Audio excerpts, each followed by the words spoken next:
Bon, écoutez, bonjour vous tous. Donc, la présentation que je veux faire cet après-midi, je l'ai intitulée «Éléments de définition de l'imaginaire contemporain». C'est un titre qui peut vous sembler extraordinairement vaste et très ambitieux, mais je pense que cet après-midi, j'ai le goût d'être ambitieux et d'essayer de poser un certain nombre de paramètres et de critères pour déterminer ou encore étudier l'imaginaire contemporain. Quand on a commencé à penser au séminaire de groupe de recherche de cette année avec Jean-François, très clairement dans ma tête, j'aurais voulu pouvoir le faire à l'automne, mais je dois dire que je n'étais pas encore prêt. Il fallait que les choses mûrissent un peu plus encore dans ma tête. Mais je pense que depuis la fin de l'automne, j'ai commencé à y penser beaucoup plus sérieusement. Et donc là, je vais arriver avec une espèce de proposition sur l'imaginaire contemporain. Qui rejoint évidemment certaines des propositions que j'ai faites par ailleurs sur la notion d'imaginaire, évidemment parce que je n'ai pas l'intention de renouveler complètement ce que je suis en train de faire, mais plutôt de donner une version liée à la notion même de contemporanéité, donc de donner une version de cet imaginaire-là en fonction de ce qui nous préoccupe, à savoir l'imaginaire contemporain. Je ne sais pas, je pense en avoir pour plus de 3 heures, donc je vais essayer de raccourcir un peu ou peut-être de présenter de façon plus succincte certains des éléments qui seront présentés. Ceci dit, j'ai 2 parties et je tiens beaucoup à ce qu'on fasse la deuxième partie parce que je vous ai préparé un montage de film, ce qui quand même m'a beaucoup amusé à la fin de l'automne. Donc, la première partie va bien sûr porter sur cette mise au point conceptuelle qu'annonce mon titre. Et dans un deuxième temps, donc dans la deuxième partie, alors c'est vraiment un élément qui va apparaître tout à fait à la fin de la présentation, qui est ce rapport à l'image. Et donc, la deuxième partie s'intitule « Toucher une image ». En fait, c'est plutôt toucher une photographie. Et vous allez voir que quand je serai rendu à la fin à déterminer certains des traits de l'imaginaire contemporain, certaines des logiques de mise en discours, en récit et en image, que là, je vais revenir sur cette question de l'image qui, dans l'imaginaire contemporain, n'est plus seulement quelque chose qu'on regarde, mais bel et bien qu'on touche, qu'on manipule. Évidemment, Photoshop, Internet, les jeux vidéo, le 3D nous ont habitués, bien sûr, à manipuler des images, à faire en sorte qu'on ne soit plus uniquement dans une perspective de simple observation ou de regard ou d'analyse de la photographie, mais bel et bien qu'on puisse y toucher. Et je me suis rendu compte que le cinéma avait peut-être quelque chose à nous apprendre sur le fait de toucher une photographie, de toucher une image. Mais donc, avant d'en arriver à cette deuxième partie, qui sera surtout amusante, vous allez le voir, je vais d'abord commencer par une mise au point conceptuelle. En fait, on pourrait se poser la question: à quoi renvoie le terme imaginaire? En fait, je veux prendre le syntagme qui nous préoccupe, à savoir celui de l'imaginaire contemporain, non pas dans sa version de l'observatoire, mais juste de l'imaginaire contemporain, et essayer de comprendre ce que ce syntagme-là implique. Évidemment, il y a 2 notions importantes qui sont en jeu dans l'idée d'un imaginaire contemporain. Il y a d'une part le fait qu'il y a là un imaginaire, et donc qu'est-ce qu'on peut entendre par imaginaire. D'autre part, il y a là un imaginaire contemporain, donc qu'est-ce qu'on entend par le contemporain. Évidemment, on aurait pu faire un séminaire entier sur le contemporain. Il y a 3 ans, avec Jean-François Hamel, on avait fait une année complète, non pas un groupe de recherche, mais 2 séminaires sur la construction du contemporain. Donc, il y en a été beaucoup question à ce moment-là. Je vais faire plutôt une synthèse ou brosser des éléments rapides sur la notion de contemporain. Mais il est clair que je voudrais qu'après ce bref portrait, qu'on ait au moins une idée assez précise de ce que je veux faire, du moins en parlant d'imaginaire contemporain. Donc, 2 termes, première partie imaginaire, deuxième partie contemporain. Évidemment, vous aurez compris. Et par la suite, une proposition sur comment décrire, quel type de métaphore utiliser pour rendre compte de l'imaginaire contemporain. Donc, je vais me servir un peu de la notion de métaphore telle qu'on la retrouve à la fois chez des gens comme, en fait, surtout chez Hans Blumenberg, donc toute l'idée d'une métaphorologie. Donc, je vais moi-même me servir la notion de métaphore comme façon d'entrer dans une définition de l'imaginaire contemporain. Alors, à quoi renvoie le terme d'imaginaire? Très clairement, pour moi, et c'est de l'ordre d'une définition, l'imaginaire est une interface entre le sujet et le monde. On va dire que l'imaginaire, pour moi, ce n'est pas un répertoire, ce n'est pas un ensemble d'unités culturelles, celles qui sont disponibles pour une communauté donnée, que ce n'est pas un grand ensemble. Souvent, ce qu'on entend par imaginaire, c'est un imaginaire collectif.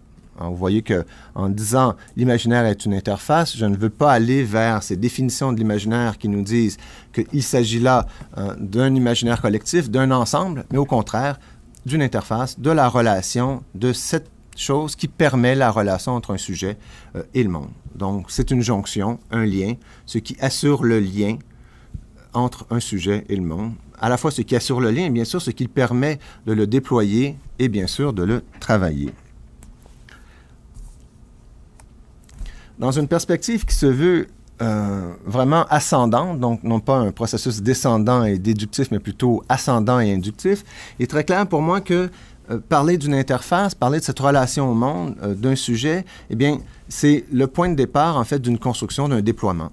Et dans ce sens-là, l'imaginaire comme interface, non seulement assure la relation du sujet au monde, mais bien sûr, est ce point de départ, cet outil qui nous permet de comprendre la relation du sujet aux éléments de sa culture, la façon dont il peut se l'approprier, il peut s'en servir pour comprendre ce monde. Donc, dans un premier temps, pour moi, il y a toujours cette situation toute simple d'un individu, d'un sujet qui est dans le monde et qui doit en comprendre les signes. Pour moi, le monde se perçoit par ces signes. Évidemment, c'est une ontologie beaucoup plus importante qu'une seule une sémiotique, mais très clairement, on peut comprendre notre rapport au monde comme étant cette relation aux signes de ce monde dans lequel nous vivons. Nous percevons des signes, nous construisons en fait cette relation-là sur la base de ces signes-là, et par la force des choses, bien, ces signes-là sont en relation avec d'autres signes, et entrer dans ces liens qui se déploient entre les signes, bien sûr, c'est remonter graduellement vers des ensembles beaucoup plus importants que sont ce qu'on nomme habituellement une culture, ou la culture. Donc, l'imaginaire comme interface, si je reprends mon texte, poser l'imaginaire comme interface, c'est porter le regard d'abord et avant tout sur la situation qui se développe, celle qui met un sujet aux prises avec d'autres sujets ou avec la production sémiotique d'autres sujets. L'imaginaire comme interface peut se comprendre, et c'est là qu'on voit comment tout à coup il y a une définition un peu plus sémiotique qui va se déployer. Et par sémiotique, j'entends surtout la sémiotique de Charles Sanders Peirce. Je n'entrerai pas dans le détail de la sémiotique de Peirce, mais là, ce que je vais surtout utiliser, c'est la notion d'interprétant.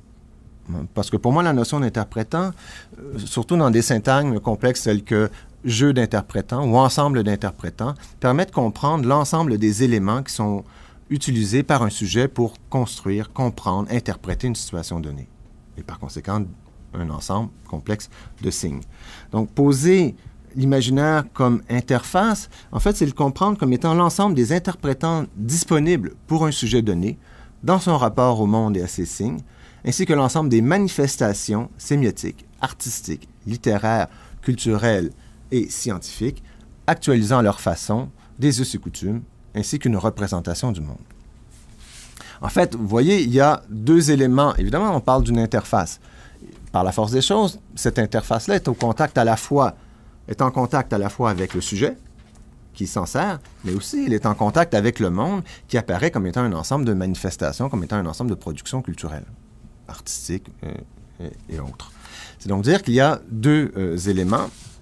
L'élément qui, dans un premier temps, m'intéresse, c'est bien sûr l'idée d'un ensemble d'interprétants disponibles pour un sujet. Alors, qu'est-ce qu'on entend par un ensemble d'interprétants? Si on reprend la vieille notion, enfin vieille, relativement parlant, hein, parce qu'elle date surtout des années 70, c'est celle d'Umberto Eco, hein, l'idée d'une encyclopédie. Alors, pour moi, l'ensemble des interprétants, on peut le comprendre comme étant l'encyclopédie actuelle du sujet, constituée à la fois de ses savoirs personnels, hein, liés à sa vie, hein, des savoirs collectifs, ceux familiaux, liés à des communautés, à sa première communauté, de même qu'à ses communautés élargies. On voit très bien comment, bien sûr, qu'un sujet dans le monde appartient à une famille, cette famille appartient à une communauté, cette communauté appartient à une société, et ainsi de suite. On a des ensembles enchâssés qui font en sorte qu'il y a non seulement des savoirs personnels liés à l'histoire du sujet, mais aussi des savoirs collectifs liés à l'histoire des familles, liés aussi à l'histoire d'une société, liés à la culture générale.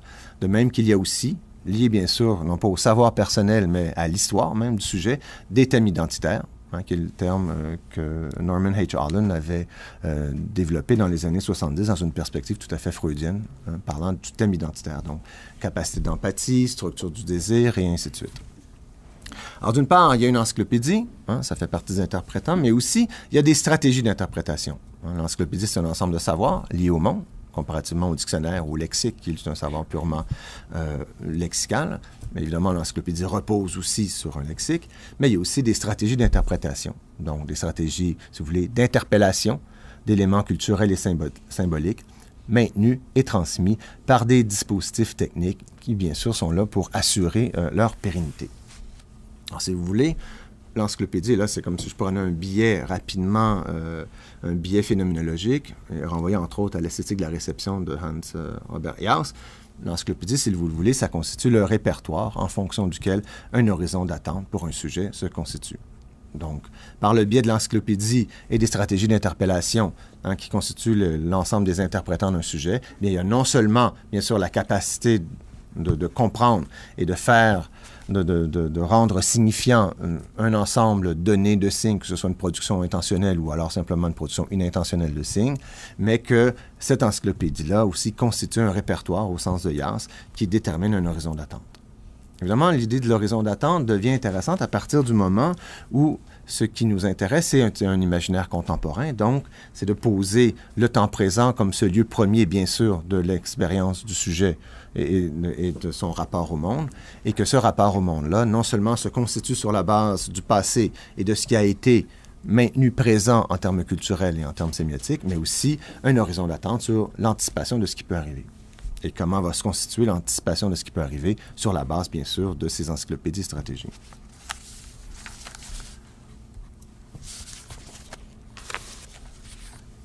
Ça nous donne, bien sûr, l'idée d'un imaginaire comme interface qui correspond à un ensemble d'attentes spécifiques, un style précis de représentation, un impératif culturel et d'habitude de représentation.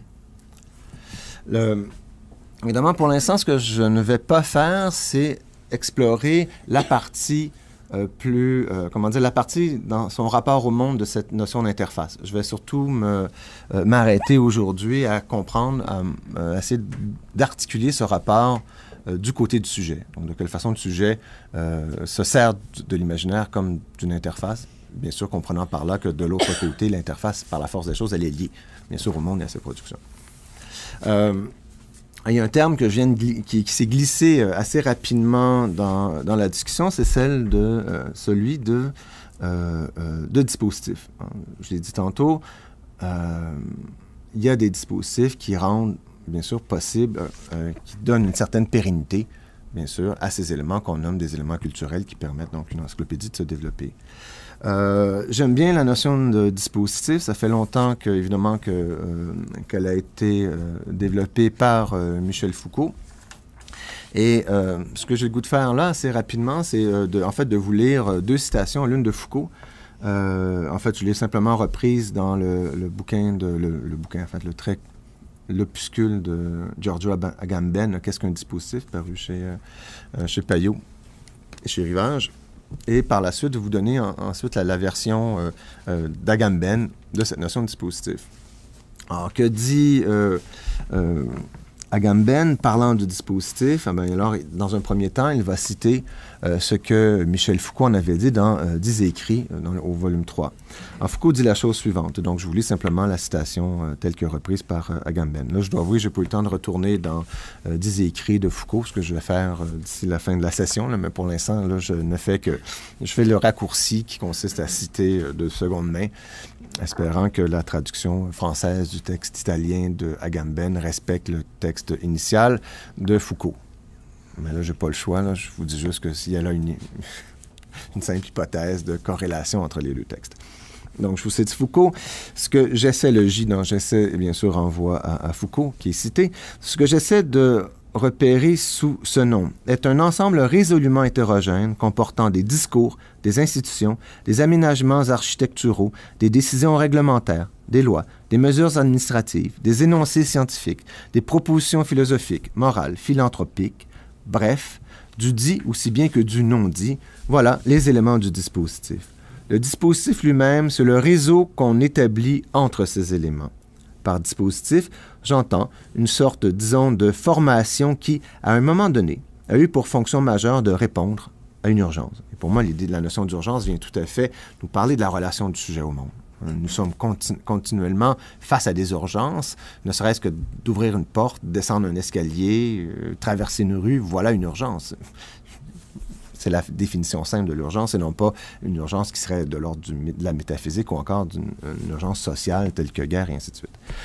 Le dispositif a donc une fonction stratégique dominante. J'ai dit que le dispositif était de nature essentiellement stratégique, ce qui suppose qu'il s'agit là d'une certaine manipulation de rapports de force, d'une intervention rationnelle et concertée dans ces rapports de force, soit pour les développer dans telle direction, soit pour les bloquer ou pour les stabiliser, les utiliser. Le dispositif, donc, est toujours inscrit dans un jeu de pouvoir, mais toujours lié à une ou à des bornes de savoir qui en naissent, mais tout autant le conditionnent. Et pour moi, l'idée de qui en naissent et qui tout autant le conditionnent, bien sûr, vient jouer dans cette idée d'une négociation sans fin du sujet avec le monde, avec évidemment l'ensemble des productions et des dispositifs présents dans le monde. C'est là le dispositif, des stratégies de rapport de force supportant des types de savoir et supportés par eux. Donc, c'est Foucault dans 10 écrits. Évidemment, Agamben reprend cette citation parce que ce qui l'intéresse, c'est de pouvoir le développer. Et avant de vous lire la citation d'Agamben, ce qui est plus clair pour moi, c'est que si on pense l'imaginaire comme une interface, bien sûr, par la force des choses, il faut que cette interface-là se réalise quelque part. Elle est conditionnée et réalise. Alors, ce par quoi elle est conditionnée et ce qu'elle réalise, bien sûr, doit prendre la forme d'un dispositif, doit prendre la forme d'un ensemble, bien sûr, de règles, comme le dit Foucault, qui s'imposent et qui fait en sorte que les éléments culturels présents et qui peuvent servir à constituer et à organiser l'encyclopédie d'un sujet, eh bien, ces éléments-là, bien sûr, pour que leur pérennité soit assurée, doivent dépendre, bien sûr, d'éléments permettant cette pérennité-là, donc d'éléments des dispositifs. Donc, vous allez voir pour moi que la notion de dispositif est comme l'arrière-plan permettant à un imaginaire comme interface de s'articuler et d'être autre chose qu'une simple fiction que je suis en train de me faire pour représenter le rapport du sujet au monde. Alors, donc, que dit Agamben dans Qu'est-ce qu'un dispositif? Donc, reprenant la notion de Foucault, en donnant, donc je le cite, en donnant une généralité encore plus grande à la classe déjà très vaste des dispositifs de Foucault, donc on a le droit à une généralisation, mais cela est assez intéressante, j'appelle dispositif tout ce qui a, d'une manière ou d'une autre, la capacité de capturer, d'orienter, de déterminer, d'intercepter, de modeler, de contrôler et d'assurer les gestes, les conduites, les opinions et les discours des êtres vivants. On est vraiment là dans une structuration extraordinairement vaste, mais en même temps, très clairement, on voit le rapport, qu'il soit médiologique ou médiatique, à ce qu'est un dispositif. Donc, pas seulement les prisons, puisque évidemment, les premiers dispositifs avec lesquels a pu travailler Michel Foucault, ce sont les prisons. Les prisons, donc, les asiles, les panopticons, les écoles, la confession, les usines, les disciplines, les mesures juridiques. Donc, l'articulation avec le pouvoir en est un sens évident, mais aussi le stylo, l'écriture, la littérature, la philosophie, l'agriculture, la cigarette, la navigation, les ordinateurs, les téléphones portables et, pourquoi pas, le langage lui-même, peut-être le plus ancien dispositif dans lequel, plusieurs milliers d'années déjà, un primate, probablement incapable de se rendre compte des conséquences qui l'attendaient, eut l'inconscience de se faire prendre. On peut s'imaginer cette espèce de scène primitive extraordinaire du premier primate utilisant le langage et ce faisant, ouvrant la voie, bien sûr, au fait que nous sommes entre nous maintenant face à un PowerPoint en train de discourir. Alors, continue.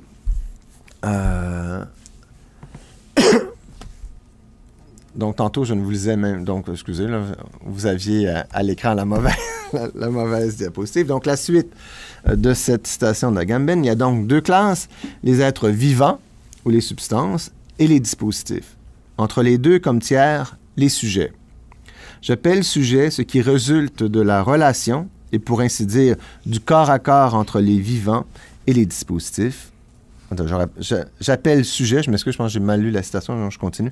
Je reprends plutôt. J'appelle sujet ce qui résulte de la relation, et pour ainsi dire, du corps à corps entre les vivants et les dispositifs. Naturellement, comme dans l'ancienne métaphysique, les substances et les sujets semblent se confondre, mais pas complètement. Par exemple, un même individu, une même substance, peuvent être le lieu de plusieurs processus de subjectivation. L'utilisateur de téléphones portables, étonnamment, Agamben part avec une grande charge contre les téléphones portables dans ce petit texte sur les dispositifs. Je pense qu'il est très irrité par les téléphones portables. Donc, les téléphones portables, l'internaute, l'auteur de récits, le passionné de tango, l'altère, mondialiste, et ainsi de suite. Au développement infini des dispositifs de notre temps correspond un développement tout aussi infini de processus de subjectivation. Cette situation pourrait donner l'impression que la catégorie de la subjectivité propre à notre temps est en train de vaciller et de perdre sa consistance, mais si l'on veut être précis, il s'agit moins d'une disparition ou d'un dépassement que d'un processus de dissémination qui pousse à l'extrême la dimension de mascarade qui n'a cessé d'accompagner toute identité personnelle. On voit qu'avec Agamben, la notion de dispositif devient encore beaucoup plus large. Peut-être qu'elle tourne un peu plus du côté de la métaphysique, mais pour moi, au moins, dans sa façon d'identifier, avec bien sûr Foucault, mais d'identifier l'ensemble des, entre guillemets, des dispositifs, parce que je ne sais pas par quel autre terme, par quel synonyme parler du dispositif sans utiliser ce terme-là, parce que le terme est à ce point précis. Par quel dispositif, bien sûr, des informations, des règles, des manières d'être, des us et coutumes, des informations sont maintenues. Tout comme des façons de concevoir le monde, des façons d'organiser le social et l'ensemble des données de notre vie contemporaine.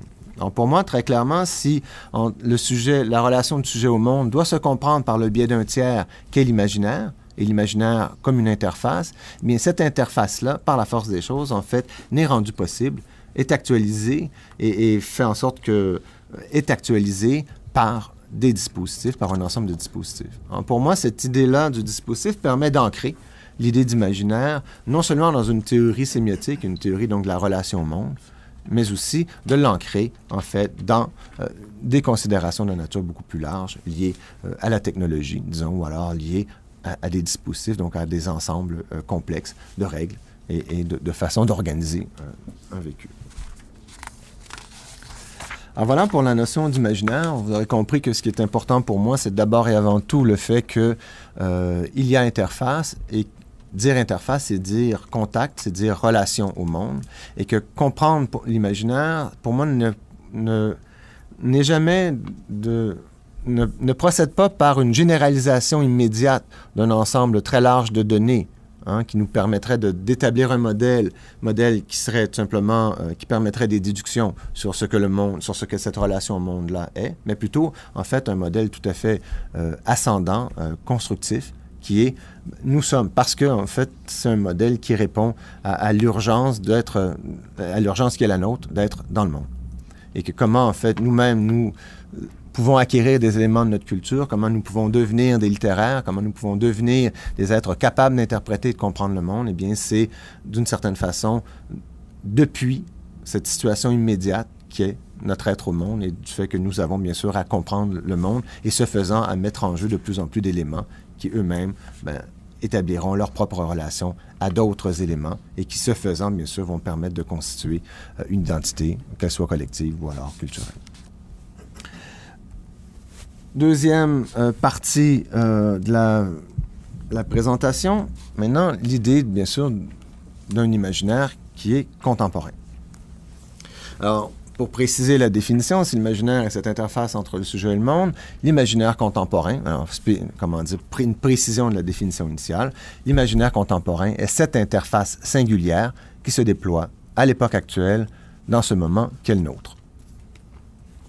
Alors, on peut dire que la notion de contemporain est à la fois simple à comprendre, c'est ce qui est du même temps que nous, et difficile à conceptualiser. Ce ne l'était pas, on aurait déjà réglé la question et on n'en parlerait pas pour l'instant. Pour Lionel Ruffel, entre autres, dans un collectif intitulé « Qu'est-ce que le contemporain ?», il le précise, il dit « Le contemporain n'est pas une catégorie sérieuse, du moins dans le champ épistémologique. » Simplement parce que c'est du même temps que nous. C'est de notre temps, du même temps que. C'est une relation temporelle établie entre deux éléments, soit deux singuliers, soit un singulier et un général. Le général étant notre temps, nous, et c'est la relation entre un singulier et un général, ou encore sinon, entre deux singuliers. C'était la première de mes réflexions sur le contemporain, cette idée du temps du contemporain comme une relation temporelle établie entre deux éléments, une relation temporelle minimale. Alors, donc, ce qu'il dit, pourtant, donc c'est pas une catégorie sérieuse, et pourtant, c'est une non-catégorie qui se porte bien et surtout qui ne s'est jamais aussi bien portée qu'aujourd'hui. Parce qu'évidemment, pour dire que c'est une catégorie non sérieuse, qu'est-ce qui fait que de plus en plus, on continue à parler du contemporain?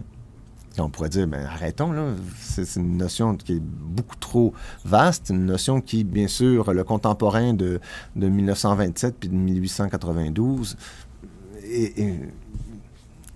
a sa propre, bien sûr, à sa propre signification, et qui est d'un moment à l'autre, bien sûr, cette signification-là, elle varie. Et même pour nous tous qui sommes ici, nous sommes autour d'une vingtaine, eh bien, nous n'avons pas la même, nous n'avons pas le même contemporain. Nous ne sommes pas, oui, là, bien précisément, en termes spatio-temporels, nous sommes du même temps, mais dans vos trajectoires personnelles et dans la mienne, est-ce que ce temps-là communique véritablement? Donc, l'idée du contemporain, bien sûr, donc, catégorie non sérieuse, en ce sens-là, c'est-à-dire parce qu'elle permet tout et rien. Et pourtant, en fait, maintenant, on en parle continuellement. Maintenant, on s'en sert comme catégorie, comme concept. Évidemment, donc, c'est un repère temporel flou. On peut dire, bien sûr, que le temps est essentiellement une expérience. C'est plutôt dans ce sens-là qu'on va réfléchir à la notion de temps. Et le contemporain, donc, en termes d'expérience, est cette expérience singulière d'un temps spécifique, d'un moment avec ses particularités. Peut-être pour reprendre l'introduction de Lionel Ruffel dans Qu'est-ce que le contemporain, il dit la chose suivante. Il existe bel et bien un moment contemporain de l'histoire qui s'arrache au flux du temps. Ce moment contemporain qui naît après la Deuxième Guerre mondiale se caractérise en grande partie, la définition peut sembler déceptive, par l'usage du terme contemporain pour se désigner. Évidemment, c'est une définition qui se mord la queue, puisque est contemporain, ceux qui se disent contemporain, et les saucisses sont fraîches parce que plus de gens en mangent. On voit très bien qu'il y a un caractère totalement limité à cette définition-là, et en même temps, on voit très bien que si ce caractère limité-là ne nous gêne pas, c'est bien parce que ce n'est pas une dimension temporelle véritable qui est en jeu. C'est autre chose qui a commencé à s'ajouter. Donc, les éléments de connotation, pour reprendre la vieille définition de Roland Barthes entre dénotation et connotation, c'est parce que les éléments de connotation de ce terme-là se sont véritablement déployés au point de rendre la dénotation initiale, bien sûr, soit obsolète, soit alors totalement une spécialisation. Ce terme, je reprends la citation de Ruffel, ce terme, loin d'être vide de sens, marque une série de transformations importantes qui dialectisent certains des principes de la modernité tout en récusant pas les fondements. Ainsi, si la modernité se caractérise par un changement de régime esthétique, par une modification profonde de la définition même de l'art et de la littérature, par une structuration nouvelle du champ artistique, notamment dans ses relations avec l'économique et le politique, le moment contemporain s'inscrit encore en l'infléchissant dans ce régime et cette structuration. On sent très bien que Ruffel va vers le contemporain comme étant une nouvelle façon de déterminer ce qui a été le postmoderne. Nous sommes dans la modernité débouche sur cette postmodernité, donc une espèce de sortie sans pour autant être issu de, sortie au sens où il y a un processus de sortie, et voilà que ce processus de sortie-là pourra être déterminé par un autre terme, une autre notion qui est celle de contemporain. Évidemment, donc, une catégorie non sérieuse. J'aime bien l'idée d'une catégorie non sérieuse parce que, en fait, ce que cette détermination-là vient nous dire, c'est bien sûr le fait qu'il n'y a pas là un concept extraordinairement bien établi, avec ses critères forts, mais au contraire, une notion qui se veut floue, une notion qui est d'abord et avant tout de l'ordre d'une métaphore.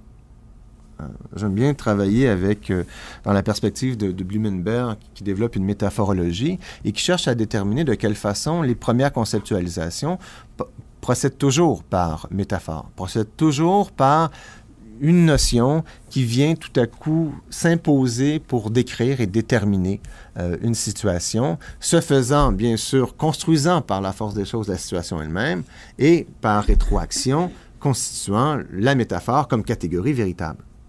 Donc, une définition non sérieuse, une catégorie non sérieuse, c'est simplement une catégorie qui est en voie de connaître une définition, qui est en voie, si elle continue à s'appliquer, bien sûr, de se structurer comme concept et ce faisant, d'organiser, bien sûr, un donné. Blumenberg, un des essais que j'ai lus de Blumenberg que j'ai trouvé extraordinaire, qui était, là j'ai oublié le titre, mais qui portait sur la métaphore du naufrage. Et il montrait comment, en philosophie, la métaphore du naufrage avait permis de rendre compte d'un ensemble de stratégies rhétoriques pour, bien sûr, refuser telle conception du monde, refuser telle notion, et ainsi de suite. Donc, l'idée que le monde connaît un naufrage ou encore que telle notion est un naufrage, ça implique un rapport à la mer, un rapport au bateau. Bon, il y a tout un ensemble qui se constitue autour de la notion de naufrage. Et dans cet essai sur le naufrage, dont j'oublie là le titre exact, et qui fait au moins, c'est pas un petit essai d'une trentaine de pages, c'est 200-250 pages sur la notion de naufrage et la façon dont le naufrage a été utilisé pour rendre compte et a été utilisé dans le cadre, en fait, d'arguments et d'une rhétorique, bien sûr, du naufrage. Et donc, j'ai le goût de vous dire, là, en fait, ce qu'on va faire, c'est qu'on va utiliser cette rhétorique, non pas du naufrage, mais du contemporain. Donc, pour moi, le contemporain sera cette métaphore, donc cette catégorie non sérieuse, permettant de rendre compte, en fait, de ce que nous vivons. Et ce que je vais faire, en fait, c'est peut-être de prendre le contemporain et de lui appliquer, de lui appliquer 3 métaphores. Donc, de le prendre comme étant des métaphores à 3 niveaux. Alors, la première métaphore sur laquelle je vais m'arrêter, c'est l'idée du contemporain comme étant un équilibre spécifique. Un équilibre, donc, avec sa propre dynamique et ses effets de surface. Si vous voulez, un équilibre avec son propre précipité. En fait, on pourrait le dire, et la raison pour laquelle je joue sur l'idée de précipiter, c'est le fait qu'on pourrait, avec Peter Sloterdijk, entre autres dans le 3e tome de son immense essai intitulé Sphère, 3e tome intitulé Écume, parler du contemporain tout à fait comme étant d'une écume, donc d'un équilibre particulier entre éléments liquides et éléments gazeux. Hein. Bien sûr, l'écume, qu'est-ce que c'est? Pensez à de la bière. L'écume, bien sûr, c'est cet état tout à coup d'équilibre entre partie de bière et partie d'air, bien sûr, qui s'est immiscé dans le processus au moment où on a versé le liquide dans le verre. Tout ça donne soif, là, mais c'est une autre histoire. L'écume, comme le dit Sloterdijk, est cette liaison éphémère de gaz et de liquide. Et pour lui, cette idée-là de l'écume permet à Sloterdijk de penser la complexité, car chacune des bulles de l'écume, chacune des sphères générées par le mélange de molécules liquides et gazeuses représente un équilibre instable et éphémère. L'écume, et là je vous cite Sloterdijk, vous avez le texte devant vous, l'écume, c'est presque rien et pourtant pas rien. Un quelque chose et cependant seulement un tissu formé d'espaces creux et de parois très subtiles. Une donnée réelle et pourtant une entité qui redoute le contact, qui s'abandonne et éclate à la moindre tentative de s'en emparer. C'est l'écume telle qu'elle se montre dans l'expérience quotidienne. En fait, j'ai le goût de m'approprier cette idée de l'écume, de cet équilibre singulier et extraordinairement éphémère et instable, parce qu'il ne dure pas très très longtemps, et de dire que le contemporain est bel et bien en fait une telle écume générée par la rencontre du présent et de ses temps limitrophes, bien sûr le passé et le présent. Il est le produit, par l'union de l'actuel, cette masse fluide dont les vagues nous emportent, si vous voulez, sans coup férir, et de cet étonnant mélange de potentialités que représente le futur et de rémanence d'un passé qui s'accroche encore. Évidemment, par la force des choses, le contemporain, tout comme une écume, est difficile à manipuler parce qu'éphémère, n'existant réellement que le temps que dure le présent. Il y a quelque chose de fascinant dans la notion d'écume, bien sûr, c'est le fait que l'écume durera le temps que le présent dure.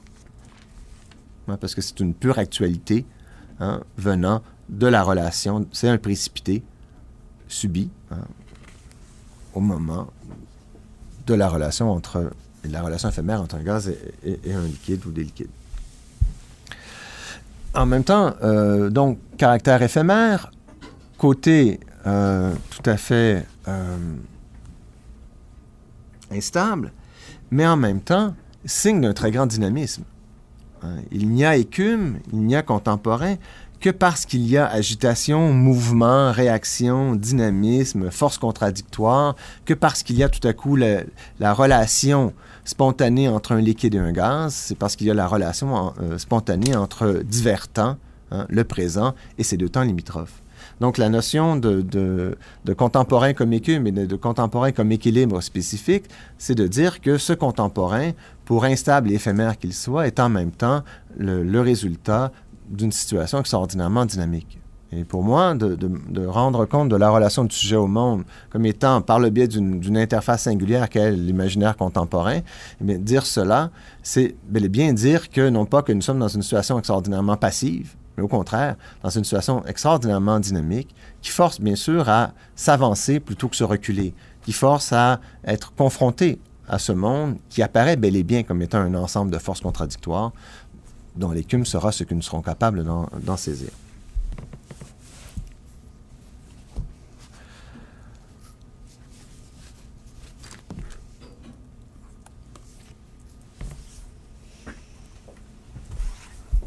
Alors, comme le dit Sloterdijk, pour un peu continuer sur cette métaphore de l'écume, dès que cesse l'agitation du mélange, celle qui assure l'acheminement d'air dans le liquide, la majesté de l'écume retombe rapidement sur elle-même.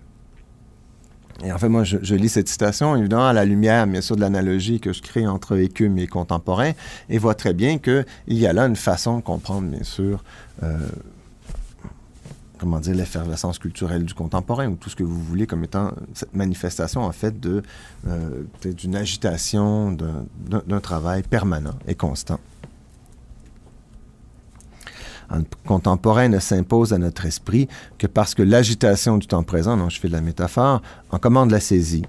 L'écume est le signe de l'agitation du monde, l'imaginaire est le signe de l'agitation du monde, la présence du monde, le résultat des mélanges et des tensions qui fondent notre réalité.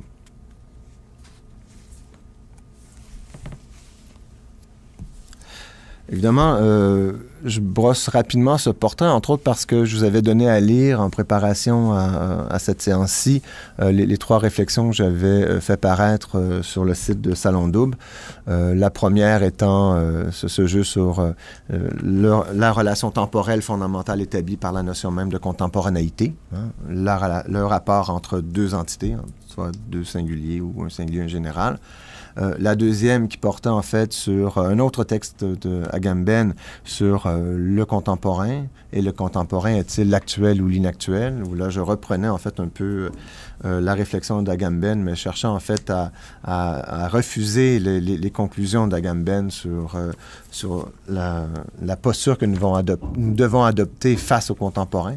Agamben semble nous dire nous sommes en fait encore dans la caverne, tel que le veut le mythe de Platon, et que ce que nous voyons n'est jamais que l'illusion d'une chose vraie dont nous aurons accès que si nous réussissons à nous libérer des chaînes, du rapport au monde, à sortir de la caverne, donc à reculer et à prendre une distance.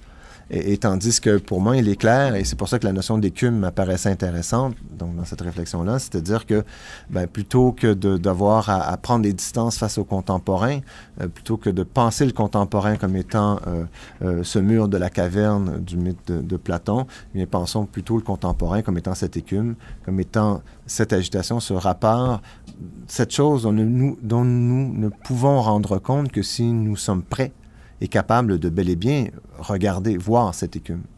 Si je prends, j'ai beau avoir un verre de bière plein d'écume, si je suis à 2 km de mon verre de bière, malheureusement, l'écume, je ne la verrai jamais. Et je pense que la seule façon de goûter l'écume d'une bière, c'est... La phrase le dit. C'est une très mauvaise blague. Il s'est mordu l'écume avant la fin. Deuxième,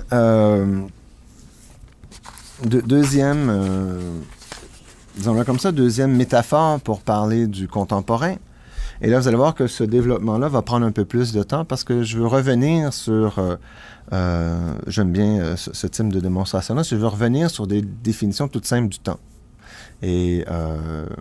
Et donc, cette deuxième métaphore va me permettre de le faire. Donc, en fait, de pousser la réflexion que j'avais menée dans les trois premières réflexions sur le rapport bel et bien au temps du contemporain et de voir de quelle façon, en fait, se construit le contemporain dès l'instant où on prend le temps comme métaphore pour le construire.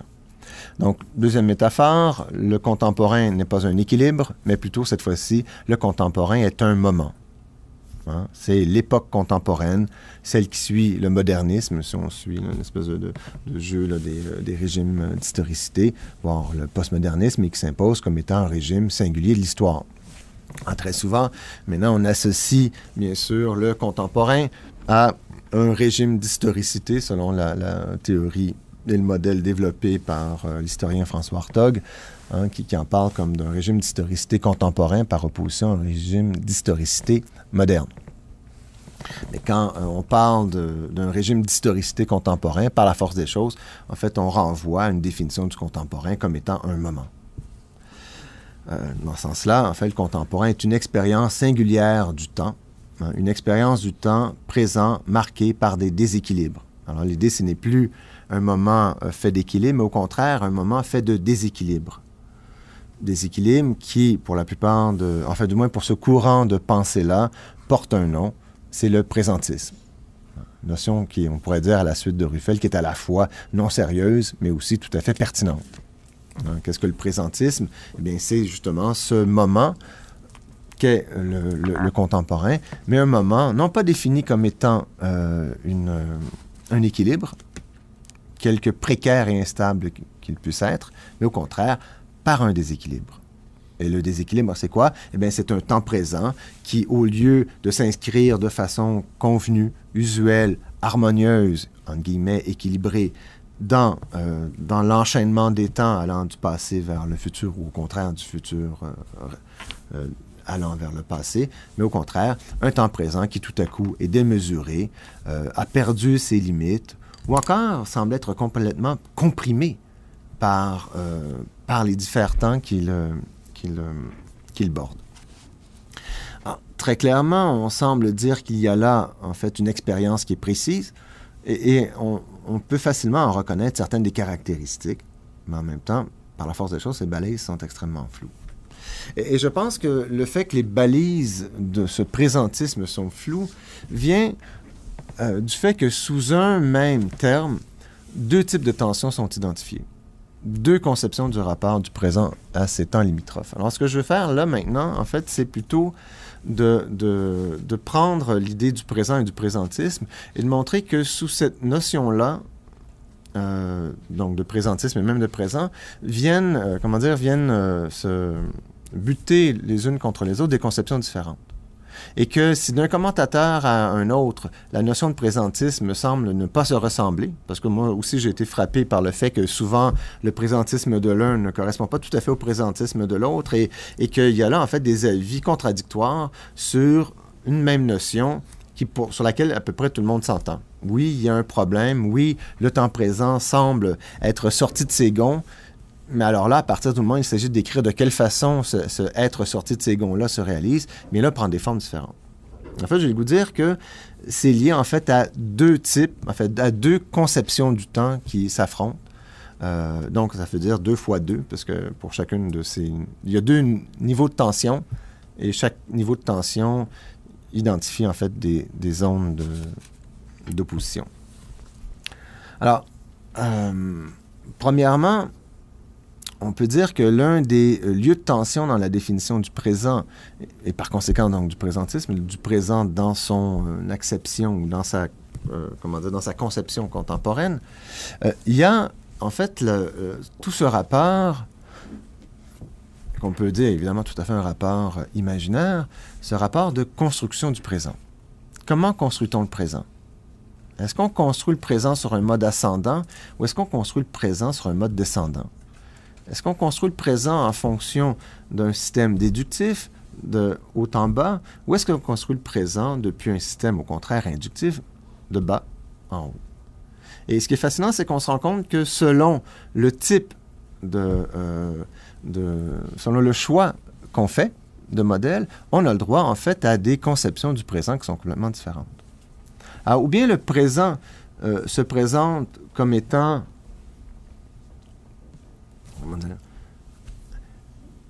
Alors, je vais peut-être me lire parce que ça risque d'être plus simple, ça va me permettre de rejoindre ma propre pensée. Donc, tout à coup, je me trouve un peu aliéné. Cette relation qu'est notre présent, donc je me lis, cette réalité qu'est notre présent se déploie-t-elle à partir de principes que les événements du monde rendent manifestes, ou est-ce plutôt que les événements, par le jeu des contingences, créent notre réalité? Autrement, cette réalité-ci, qui est le présent, découle-t-elle d'une vision du monde ou se construit-elle à partir des faits? Évidemment, par la force des choses, l'actualité du temps présent ne peut être appréhendée qu'en fonction de ces deux bornes que sont l'histoire ou le passé, le futur ou encore l'avenir. Le présent n'existe pas dans l'absolu. Le présent existe bien sûr dans cette relation fondamentale qui l'inscrit dans une séquence qui est le passé, le présent et le futur. Et donc, le présent ne peut être appréhendé que par ces deux bornes.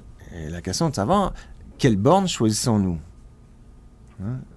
Puisqu'il y a deux bornes, c'est rare qu'on voit des gens identifier le présent par ces deux bornes. Oui, d'emblée, on voit les deux bornes, mais graduellement, ce qu'on voit, c'est les chercheurs ou encore nous-mêmes, quand nous représentons le présent, nous aurons tendance à choisir l'une ou l'autre de ces deux bornes-là. Alors, ou bien le présent est borné d'abord et avant tout par le passé, auquel cas le présent semble bel et bien être la conséquence d'une conception du monde elle-même héritée du passé, qui fait en sorte que ce présent-ci se conçoit de bas en haut, c'est-à-dire par le biais d'un modèle et d'une conception du monde que le présent vient entériner par sa forme même. D'un autre côté, aborder le présent depuis la borne qui est celle du futur semble nous dire au contraire que ce présent-ci se constitue et se construit sur la base des faits qui graduellement sont identifiés ou sont interprétés, sont reçus, faits qui graduellement permettent de constituer ce que sera notre avenir, ce que sera notre futur. Alors donc, une conception du présent orientée vers l'avenir est une conception d'abord et avant tout constructiviste du présent. Le présent se construit peu à peu l'avenir se construit peu à peu au présent et le présent se construit lui-même sur l'anticipation de cet avenir, monté littéralement par les faits qui eux-mêmes semblent être des signes de ce qui vient, par opposition à un présent d'abord et avant tout découlant en fait d'une conception du monde héritée, bien sûr, du passé, de l'histoire et de ces modèles. Donc, d'une part, est-ce que nous avons une vision descendante ou ascendante de la construction de ce présent-là? Donc ça, pour moi, c'est la première source d'opposition dans les définitions du présent. La deuxième source d'opposition du présent, la deuxième source de définition du présentisme, disons-le plutôt comme ça, parce que pour moi, le présent n'est jamais que cette perception que nous avons du temps présent. Donc, il n'existe pas le temps présent indépendamment des sujets qu'il perçoit, mais au contraire, chaque fois, le temps est une expérience. Et par conséquent, le temps présent n'est jamais compris que comme l'expérience de ce temps présent-là. Et deuxième lieu de tension, c'est le fait, en fait, de penser ce présent-là, ou bien comme étant un temps en train de s'étendre, d'éclater, de perdre ses limites, ou encore, et donc c'est un présentisme d'extension ou d'éclatement, ou encore, on conçoit le présent comme étant en train d'être comprimé et d'imploser. Et on voit cette double définition présente chez l'un ou l'autre des commentateurs, chez l'un ou l'autre des critiques qui s'intéressent bien sûr à l'idée de présentisme. Alors comment décrire, comment comprendre cette opposition-là entre un présentisme de compression puis un présentisme d'éclatement ou d'extension? Pour moi, la façon la plus simple de faire, ça a été de revenir à ce schéma extraordinairement traditionnel qui nous dit que quand on essaie de représenter le temps qui passe, eh bien, on le représente comme étant une flèche. Bien sûr, le temps est cette flèche qui... Alors, vous allez voir, vous avez vu que je n'ai pas mis de... Là, j'ai mis une ligne, mais je n'ai pas mis de flèche. Je n'ai pas mis d'orientation. C'est quand je vais essayer de développer un peu plus mon analyse que là, je vais me servir de ce rapport aux flèches. On essaie de représenter donc le temps et son passage. On utilise régulièrement une logique, ce qu'on appelle une logique vectorielle. Donc, on représente le passage du temps comme une ligne au centre de laquelle, eh bien, ou bien on dessine un petit rectangle, ou bien on met TP pour temps présent, alors, ou bien le temps présent est une ligne, ou bien c'est un espace, c'est un moment qui a une durée. Évidemment, à partir du moment où on travaille sur l'imaginaire contemporain, on peut difficilement imaginer ce contemporain-là comme étant une simple ligne. au sens où cette ligne se déploie, parce que là, une ligne ne peut être habitée, elle n'est qu'un repère. On a tendance plutôt à concevoir ce temps présent comme étant plutôt un espace, un moment, hein, pour parler comme c'est un espace-temps. Je cherchais le terme de Bakhtin, qui était un chronotope, donc un temps avec ses caractéristiques, avec ses déterminations, et partant, on veut dire bien sûr un moment, donc un temps ayant une certaine durée. Donc, pensez-y, quand Paul Ricoeur décrit l'expérience du temps comme étant une distension de l'esprit, hein, je ne sais pas si vous vous souvenez du tout début de Temps et récit, le premier tome de Temps et récit de Paul Ricoeur, quand il inscrit sa structure temporelle et qui donne comme exemple, je crois que c'est Saint-Augustin en train de se rappeler un hymne, une chanson. Eh bien, qu'est-ce qu'il dit? Eh bien, l'esprit humain face au temps est capable d'une distension. C'est la distension de l'esprit face au temps. Une distension qui fait en sorte que je peux me projeter vers le futur parce que j'écoute une chanson, j'écoute un hymne et je suis capable de percevoir ce qui arrive. Je le vois arriver, je le perçois dans son moment présent et bien sûr, graduellement, la chanson avance, l'hymne avance et je vais comme ça de l'anticipation de l'avenir jusqu'au passé, c'est-à-dire la chanson qui vient de se terminer. Hein? Et une telle représentation, une telle conception de la distension de l'esprit, eh bien, se représente tout à fait comme étant cette ligne en fonction de laquelle donc les événements, bien sûr, se déroulent et notre perception de ces événements-ci elle-même peut progresser.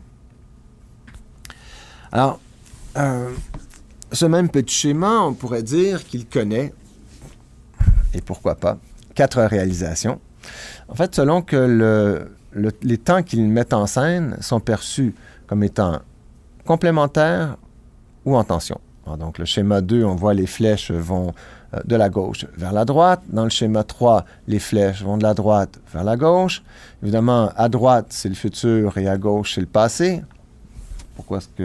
D'où vient cette convention? Je ne pourrais pas vous le dire, mais très clairement, le passé est à gauche et l'avenir est à droite. J'imagine parce que nous écrivons de la gauche vers la droite et que si nous étions non seulement... Oui.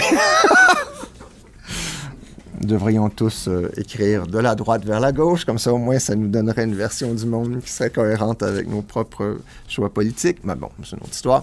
Et encore, donc le schéma 4 et le schéma 5, où là, cette fois-ci, les flèches, ou bien l'une, celle vers la gauche, va encore plus vers la gauche, et celle vers la droite va encore plus vers la droite, ou encore au contraire, celle de gauche va vers le centre, et celle de droite va aussi vers le centre. Donc en fait, il y a 2 situations qui nous disent le schéma 2 et le schéma 3. Hein, c'est vraiment très rudimentaire, mais comme je vous ai dit, ce qui m'intéresse, c'est de revenir à des définitions toutes simples et de reprendre cette logique-là à partir des éléments, des premiers éléments.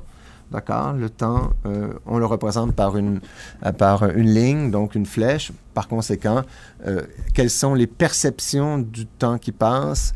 De quelle façon pouvons-nous les représenter? Alors, évidemment, donc, il y a 2 façons plutôt harmonieuses. Hein, les flèches vont dans le même sens et 2 représentations où là, le temps n'est pas du tout harmonieux. Au contraire, il est en tension et c'est le schéma 4 et le schéma 5 où les flèches ou bien s'évadent ou encore se butent l'une contre l'autre. Donc, si vous voulez, schéma 2 et schéma 3 représentent une situation stable, reposant sur un flux temporel continu, tandis que les schémas 4 et 5 proposent des situations de crise où les temps se fuient ou alors butent les uns contre les autres. En fait, bien sûr, on dira des 2 derniers qu'ils représentent une forme de présentisme, où le temps présent, du fait de se trouver au centre d'un jeu de forces antagonistes, se démarque par cette très grande singularité. Hein, donc, ce n'est pas 2 et 3, mais bien 3 et 4, qui permet d'identifier le présentisme, puisqu'il y a là bel et bien en fait un présent qui ou bien est en train, vous le voyez très bien, comment se représente l'idée d'un présentisme de compression versus un présentisme d'éclatement. Le présentisme d'éclatement, bien sûr, c'est ce temps présent tendu d'une certaine façon par le passé qui a tendance à s'éloigner ainsi que le futur, tandis que le présentisme de compression, c'est ce moment où tout à coup, le passé et le futur semblent être en opposition vive et constante. Alors, juste peut-être pour reprendre ces schémas-là l'un à la suite de l'autre, donc peut-être identifier en fait un schéma à la fois. Donc le schéma 2, celui où les flèches vont, et celle à gauche et celle à droite de ce petit rectangle qu'est le temps présent, vont vers la droite, représente en fait un temps présent marqué par la tradition. Si vous voulez, le passé s'impose et le futur fuit. Mon interprétation donc des flèches, elle est toute simple. La flèche qui va vers le temps présent nous dit que ce temps-là s'impose. Donc, dans ce cas-ci, le temps passé s'impose. Tandis que l'autre, celle qui montre une flèche qui s'éloigne du petit rectangle qu'est le temps présent, eh bien, ce temps-là donne l'impression de fuir. Évidemment, je ne parle pas d'une vérité. Les flèches ne représentent pas le temps, mais bel et bien la perception que nous avons du temps. On s'entend, c'est-à-dire qu'il y a là, en fait, simplement des schémas qui permettent de se représenter les perceptions que nous avons nous-mêmes du temps qui passe, et non pas le temps qui passe. Je pense qu'il faut très clairement se rappeler, parce que vous pouvez prendre les mêmes flèches et les interpréter exactement à l'envers. Et donc, là, je vous donne mon code, je vous donne ma façon de construire mes petits schémas, sachant fort bien que c'est totalement arbitraire, et que, en fait, ce qui est plus intéressant, c'est l'idée d'un temps qui s'impose versus d'un temps qui fuit. Alors donc, le schéma 2, en fait, c'est le temps qui semble s'imposer, eh bien, c'est le passé, comparativement donc au futur qui, lui, semble fuir. Je pense qu'au contraire, en fait, le schéma 3, où les flèches sont interverties, donne un temps ouvert plutôt sur l'avenir et l'idée de progrès. Donc, c'est le passé, cette fois-ci, qui fuit.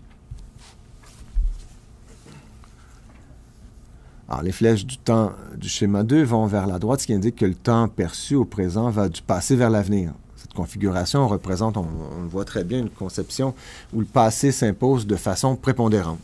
Le temps présent, comme surface de résistance, ne peut que réagir face à cette force et offrir une certaine opposition. La poussée sur le présent vient de l'amont, de l'origine, de ce qui a été quitté, mais qui reste encore d'actualité, évidemment, puisqu'il en est le principe moteur. Ceci illustre un régime traditionnel d'historicité, si on est pour reprendre les catégories de François Hartog. Donc, opposé, le schéma 3, lui, offre un temps ouvert sur l'avenir et, bien sûr, l'idée de progrès. Donc, c'est le passé, cette fois, qui fuit et le futur qui semble s'imposer par le biais de cette flèche. Donc, les flèches qui vont de la droite vers la gauche indiquent que le temps perçu au présent va du futur vers le passé. Cette représentation semble convenir à l'idée qu'on se fait du passage du temps, qui semble ainsi rebrousser chemin et s'orienter vers le passé. L'attente d'un événement qui survient enfin et qui passe respecte cette direction du temps. C'est de l'avenir que viennent les événements prévus et ils font route vers le passé, suivant ainsi un arc tout à fait régulier. En une telle conception du temps présent s'ouvre, je l'ai dit, à la notion de progrès. Nous cheminons vers le futur et l'appel d'air qu'il provoque nous attire. C'est un peu ce que disent les flèches. De la même façon, le passé, peu à peu, s'éloigne et disparaît. D'après moi, ce schéma illustre, si l'on veut, un régime moderne, comparativement à un régime traditionnel d'historicité. Évidemment, ce qui nous intéresse maintenant, c'est plutôt les deux autres schémas, ceux où, bien sûr, les temps ou bien fuient, ou bien, au contraire, s'opposent et butent l'un contre l'autre. Alors, les flèches du schéma 4 s'éloignent du temps présent, ce qui provoque un écartèlement où non seulement le passé n'est plus une valeur refuge, mais où le futur est tout aussi inaccessible. Alors, ces deux temps fuient et le présent vient à s'étendre ou à se dilater, si vous le voulez, à occuper tout le champ de la conscience, et cela jusqu'à l'éclatement, quand l'extension du temps surpasse la capacité de rétention de ce tissu, de cette sphère, pour reprendre le terme de Sloterdijk, tissu qu'est l'actualité. Évidemment, un tel temps, on le conçoit, est un temps en crise, par la force des choses. Il répond tout à fait à ce que, disons, Paul Zavatsky a décrit comme étant l'effet cumulé de l'affaissement du passé vivant et de la crise de l'avenir, dans les équivoques du présentisme. On voit très bien par cette citation-là comment l'idée que les temps sont en train de fuir donne l'affaissement d'un passé vivant et la crise de l'avenir. Voilà un présentisme d'extension et d'éclatement. D'un côté, nous dit-il, et là je le recite à nouveau, on souligne la dimension libératrice d'un temps à soi, d'un temps libéré de l'emprise passéiste des traditions et des religions, échappant sans cesse davantage aux contrôles sociaux, aux contraintes du travail, bref, un temps faisant droit à l'autonomie et aux aspirations individuelles. De l'autre, loin de la plénitude espérée, Notre condition temporelle est décrite sous l'aspect mutilé de l'affaissement des utopies, de la crise des finalités, du culte de l'urgence, des tyrannies de l'instant, de l'éphémère, de la vitesse, d'un temps frénétiquement soumis aux passions consuméristes et aux logiques marchandes. Fin de la citation. Alors, vous voyez, une telle description nous dit exactement ce que le schéma semblait dire d'une façon tout à fait naïve, c'est-à-dire que le passé fuit et en même temps le présent n'est pas plus... Le passé fuit, je m'excuse, et le futur n'est pas plus présent.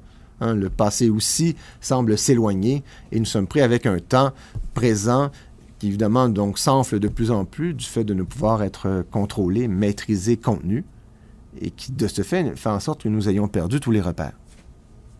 Donc, pour moi, il y a là tout à fait ce qu'on peut appeler un présentisme d'éclatement ou d'extension. Alors, s'il y avait juste cette définition-là, ça irait, mais ce qui est intéressant, c'est de savoir qu'il y a aussi une autre version du présentisme qui, là, nous parle, au contraire, d'un passé trop présent, d'un futur qui nous écrase et qui donne une autre version du présentisme, où là, il n'y a plus question d'éclatement, mais plutôt d'implosion. Enfin, oui, d'un éclatement, mais non pas vers l'extérieur, mais plutôt vers l'intérieur. Alors, c'est bel et bien le schéma 5, celui qui présente une autre forme de présentisme où l'importance maintenant du présent ne découle pas cette fois d'une perte d'importance de ces temps limitrophes, mais au contraire d'une très grande pression de ces deux temps sur le temps présent. Alors, si la crise dans le présentisme d'extension paraît initialement larvée, car c'est sous la force du reflux des temps limitrophes que le tissu, pour reprendre la métaphore là, de l'écume, que le tissu du présent se déchire, la crise du présentisme de compression prend la forme d'une véritable atteinte à la relation au monde. Ce présent en crise prend la forme d'une crise de génération ou encore, et plus violemment, d'un coup d'État, c'est-à-dire de ces situations où les forces s'affrontent de façon explicite, les unes cherchant à maintenir le statu quo, le monde, bien sûr, dans son état actuel, les autres pouvant provoquer l'apparition d'un nouveau monde. Les conséquences en sont un présentisme donc de compression ou d'implosion, où la fascination pour le temps présent et son actualité dépend de l'urgence d'une crise éclatée. On pourrait dire que 2011, 2010, 2011, on est beaucoup plus proche d'une forme de présentisme d'extension, mais si on regarde dans un passé récent, on a bien vu que ce soit penser aux crises culturelles de la fin des années 60, du début des années 70, qui pour les uns et les autres apparaissent déjà comme étant le début d'un régime d'historicité contemporain. Eh bien, l'apparition d'un régime d'historicité contemporain marqué par le présentisme est apparu d'abord comme sous la forme d'un présentisme d'implosion. Mai 68, la guerre du Vietnam et l'opposition américaine, enfin des jeunes à la guerre et ainsi de suite, tous les conflits de génération qu'on a pu connaître, bien sûr, se présentent toujours comme étant un présentisme d'implosion. Tout à coup, il y a le présent semble être cadenassé, il n'y a plus d'avenir. Bon, qu'est-ce qu'on entend? C'est exactement, en fait, sous la base, en fait, d'un même temps présent perçu comme étant problématique, mais des analyses complètement opposées. Et en même temps, ayant le même effet, à savoir l'idée d'un présentisme. Alors, Zavatsky suggère lui-même cette distinction entre deux types de présentisme, ceci dit. Par contre, l'argument n'est jamais présenté de façon explicite. L'argument apparaît en fait en note. C'est ça qui est intéressant. Parce que la distinction s'impose parce que la conception du présentisme que lui-même propose, Zavatsky, ne correspond pas tout à fait à celle mise de l'avant par François Hartog. Zavatsky, tout à coup, se rend compte que ce qu'il dit, en fonction des mêmes termes, s'oppose à ce que dit Hartog. Donc, après avoir déclaré que le présentisme comme compression peut être analysé comme l'aboutissement d'une accélération du temps produite par les impératifs de l'économie moderne, donc dans les équivoques du présentisme, Zavatsky ajoute en note que cette notion n'est pas prise dans le sens, et là je vous recite le texte de Zavatsky, dans le sens que lui donne Hartog, qui va davantage l'extension d'un présent qui génère au jour le jour le passé et le futur dont il a jour après jour besoin.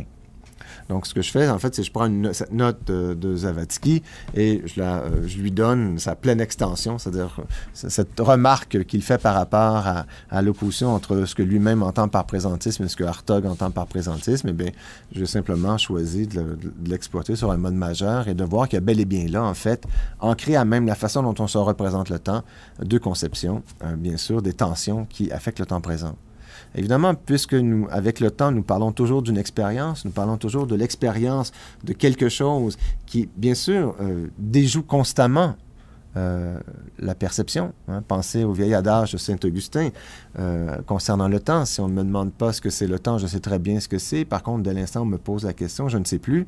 Hein. Le temps est vraiment un matériau extraordinairement labile, extraordinairement changeant.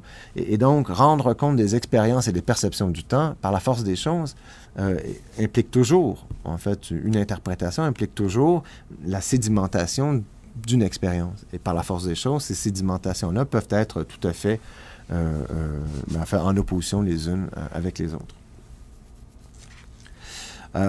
Bien sûr, donc, pour moi, très clairement, on retrouve à la fois, donc, dans l'idée de présentisme, enfin, le présentisme sera défini, et où la définition qu'on donnera du présentisme sera, comment dire, dépendra en fait de deux types de décisions. D'une part, est-ce que ce présent-là, on le construit à partir d'un modèle initial ou est-ce qu'on le construit au fur et à mesure et qu'on improvise cette construction-là sur la base des événements qui surviennent? Donc, est-ce qu'on adopte une pensée déductive ou inductive, d'une part? Et d'autre part, est-ce qu'on va définir ce présent-là aussi en fonction de temps qui sont complémentaires et harmonieux ou encore de temps qui sont en opposition? Et dès l'instant où on pense le déséquilibre, l'opposition, eh bien, parce qu'on peut aussi penser l'équilibre avec la notion d'écume, mais si on pense plutôt le déséquilibre, alors là, ce déséquilibre-là, est-ce qu'il est conçu sur le mode de temps qui fuit ou alors de temps qui s'oppose et qui viennent buter les uns contre les autres? Alors, vous voyez que pour une même notion, hein, pour la même idée d'un imaginaire contemporain, à même la notion de contemporain, on obtient des versions différentes en fonction des présupposés de la définition qui seront mises à l'œuvre.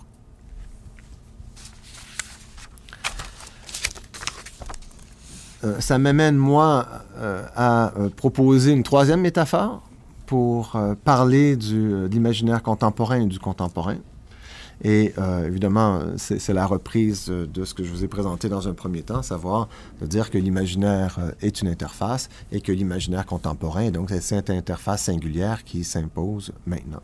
Et donc, pour moi, ce que je vais faire, c'est que je veux dire que l'imaginaire, en fait, que le contemporain, je m'excuse, est un imaginaire spécifié.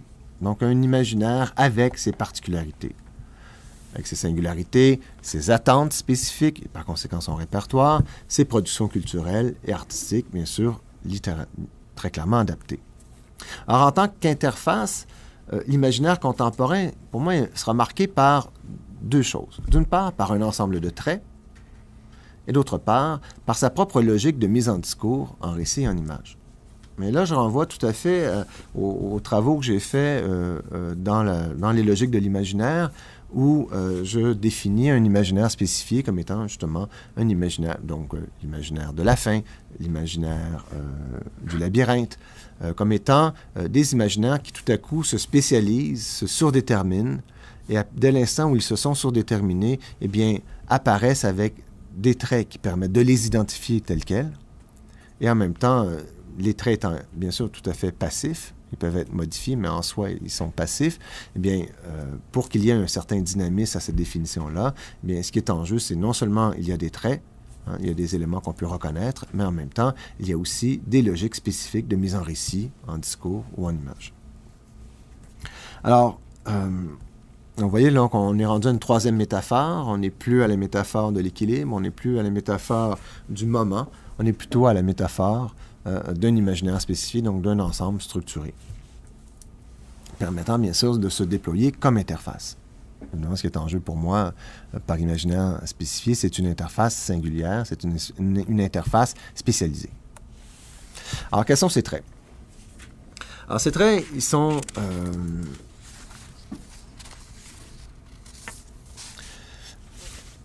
Ma liste de ces traits, pour l'instant, s'est arrêtée à 4. Est-ce qu'il n'y en a que 4? Réponse, non. Combien y en a-t-il? Je n'ai pas la réponse.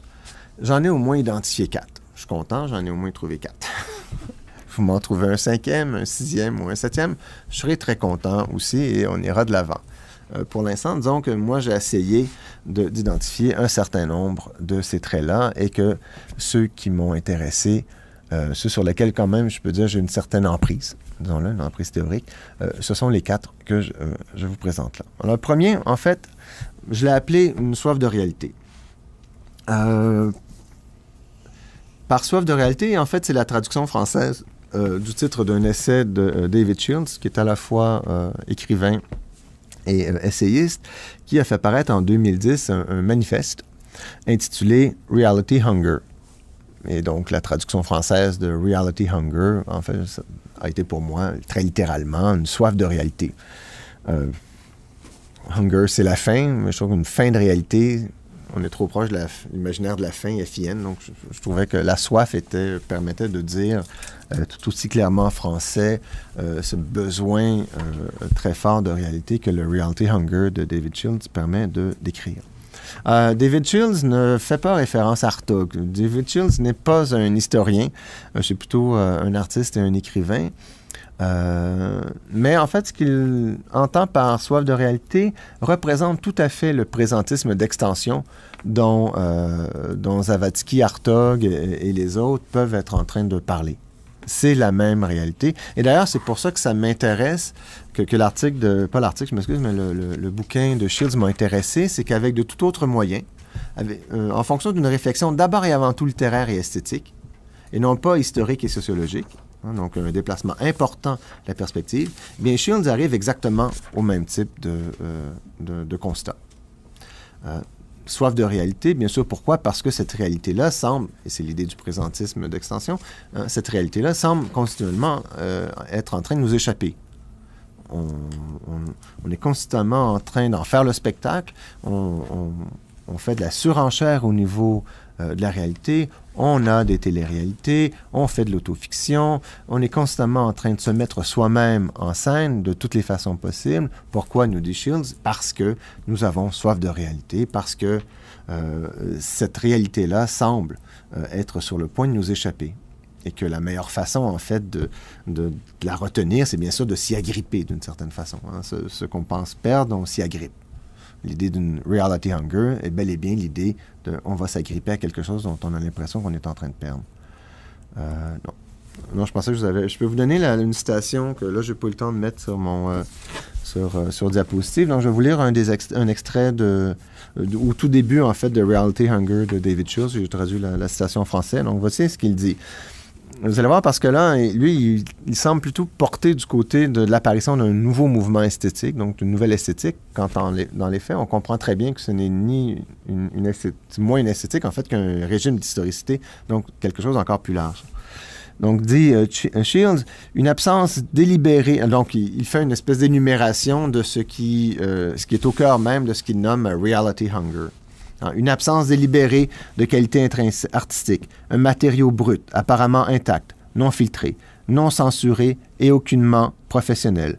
C'est l'aléatoire, la possibilité d'un accident ou d'un heureux hasard, la spontanéité, le risque artistique, l'urgence et l'intensité émotionnelle, la participation du lecteur ou du spectateur, un ton ouvertement littéral comme si un journaliste témoignait d'une culture étrangère, la plasticité de la forme, le pointillisme, la critique comme forme autobiographique, l'autoréflexivité, l'ethnographie, l'anthropologie autobiographique, une indétermination complète de toute distinction entre la fiction et la non-fiction, l'attrait du réel et du flou. Et comme ça, son espèce de description et d'énumération se continue, qui vient bel et bien, dans les faits, assez régulièrement recouper ce que les historiens et les sociologues identifient comme étant ces traits du présentisme.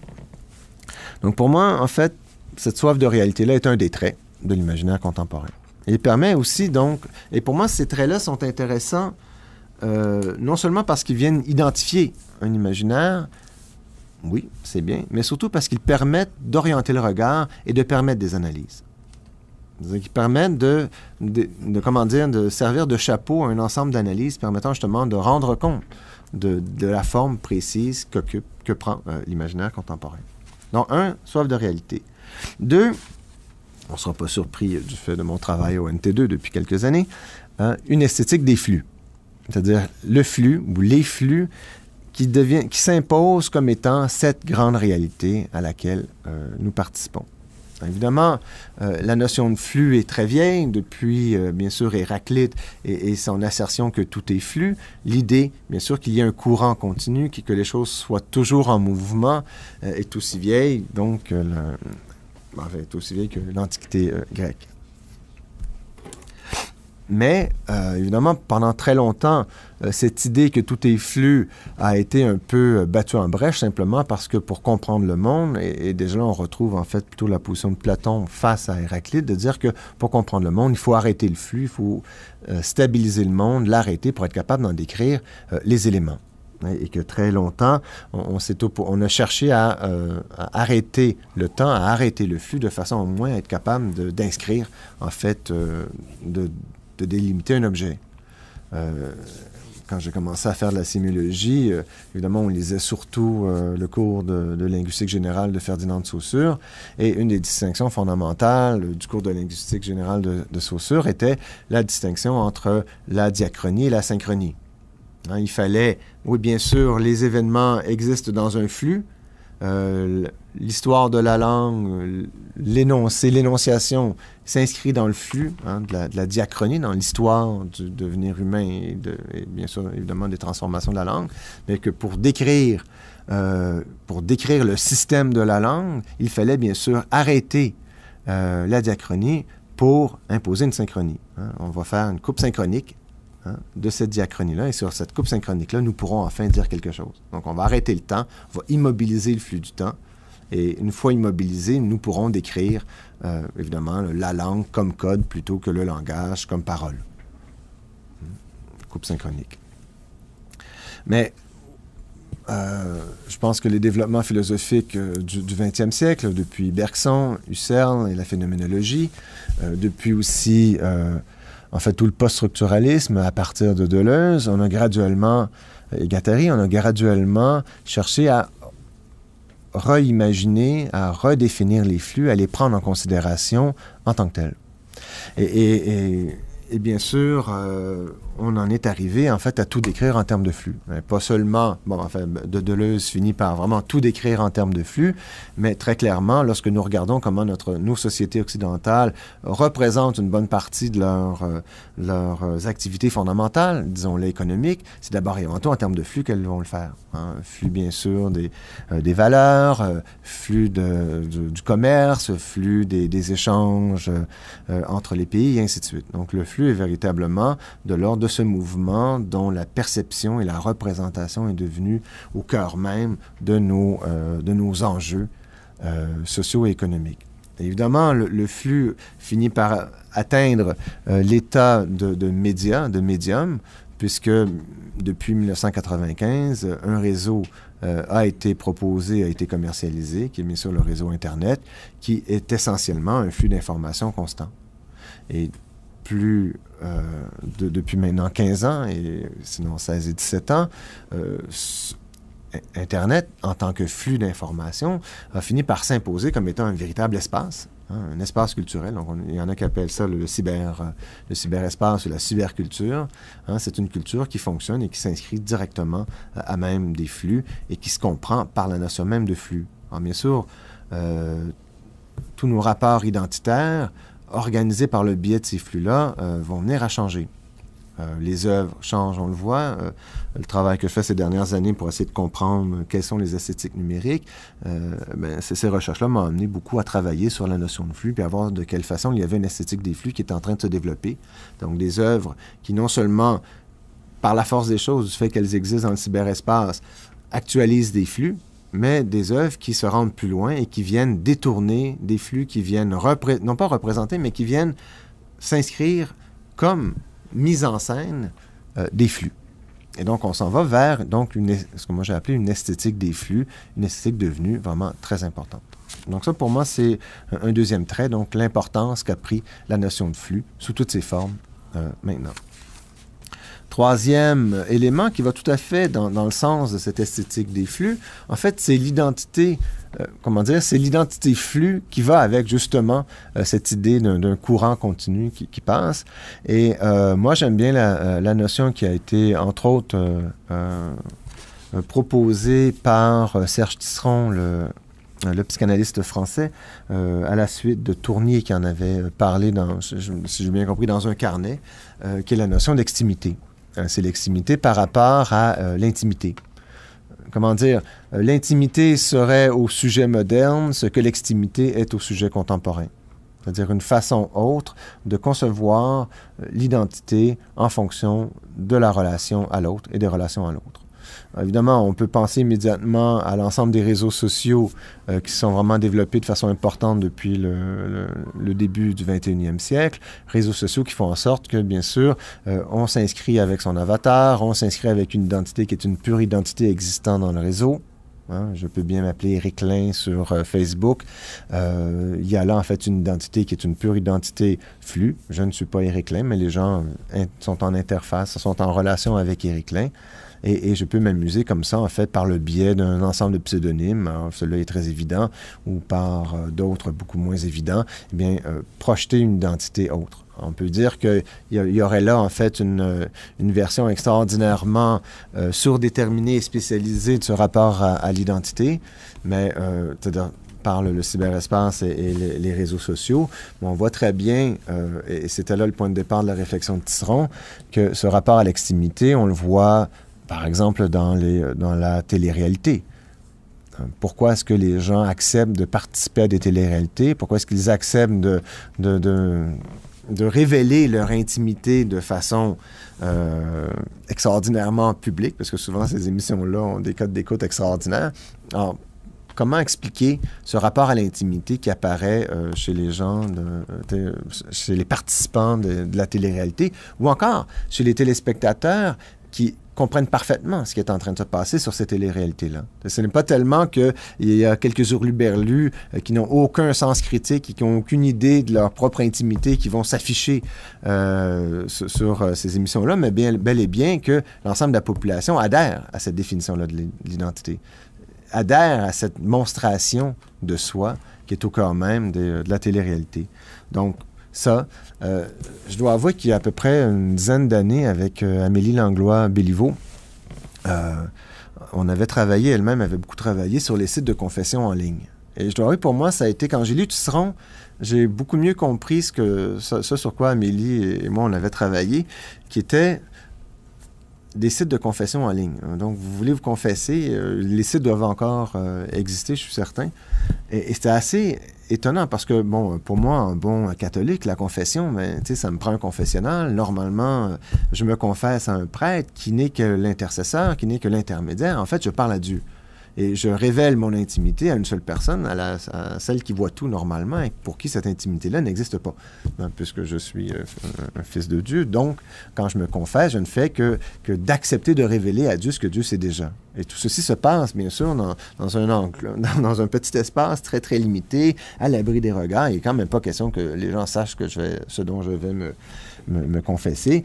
Habituellement, quand j'étais jeune, ça consistait à dire « j'ai sacré 2-3 fois dans la semaine et puis j'ai frappé mon frère ». Quand on est jeune, on apprend en fait à se confesser avec des riens jusqu'au moment où on a véritablement fait quelque chose. C'est là que la porte du confessionnal est fermée. Mais donc, la confession s'inscrit comme exercice...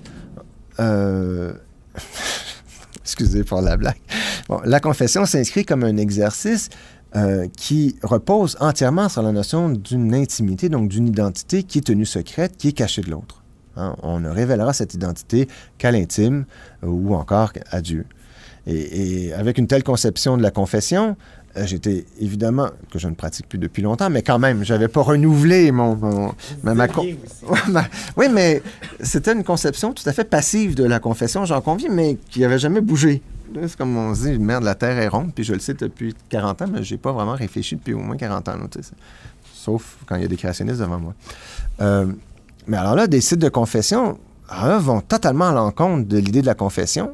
Attends, là, les gens vont se... Puis il y a de véritables confessions, là, où j'ai trompé, où j'ai tué, et les gens étaient prêts à dire ça sur un site public, que n'importe quel voyeur, moi, entre autres, pouvait aller lire. Et là, je trouvais ça extraordinairement gênant. Et déjà là, je trouvais que le rapport à l'intimité était complètement perverti. Et que c'est là que, en fait, la lecture de l'article ou du bouquin de Tisseron m'est apparue comme étant tout à fait révélatrice. C'est-à-dire qu'il y avait là, en fait, il fallait concevoir l'identité de tout autre principe Si on voulait comprendre les sites de confession, tout ce qu'on voit sur Internet, ce qu'on voit à la télé, la pipolisation complète et massive à laquelle on assiste depuis au moins une vingtaine d'années, le monde spectacle dans lequel on est, les gens sont d'abord et avant tout des identités qui sont portées comme étant, en fait, des interfaces. Ce n'est plus un rapport d'intimité de moi-même, mais bel et bien, en fait, l'identité sera ce jeu que je vais jouer avec l'autre.